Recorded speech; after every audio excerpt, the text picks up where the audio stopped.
नमस्कार दोस्तों, मैं माधुरी ओझा अपने श्री चैनल पर आप सबका स्वागत करती हूँ।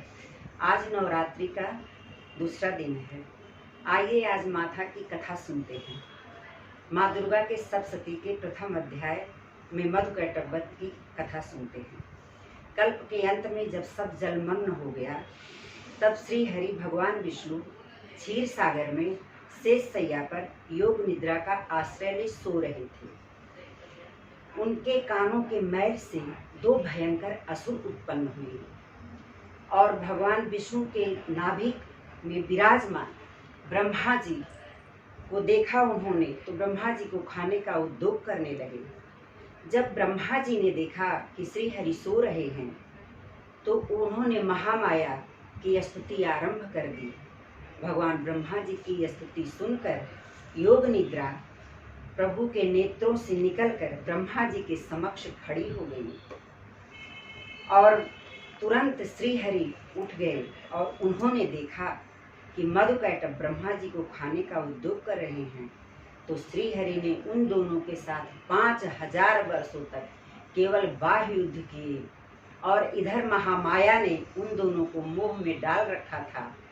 वो दोनों विष्णु भगवान से कहने लगे कि हम तुम पर प्रसन्न हैं, हमसे कोई वर मांगो।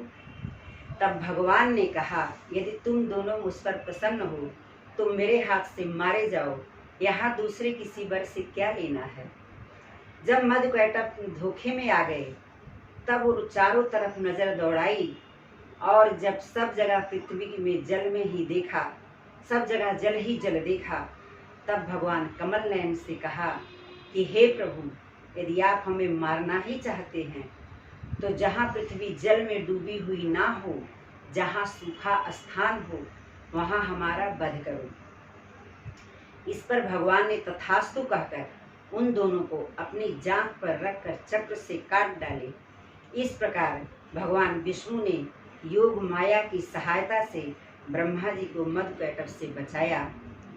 माँ बहुत दयालु हैं और वो जिस पर दया करती हैं उन पर अनेक कृपाएं करती हैं। उनको समझना इतना आसान नहीं है, पर दयामयी करुणामयी माता की शरण में जो एक बार चला जाता है उसका जीवन धन्य हो जाता है। तो अपनी कथा को विराम देते हुए, अपनी वाणी को विराम देते हुए आप सबको धन्यवाद करती हूँ। जय माता दी।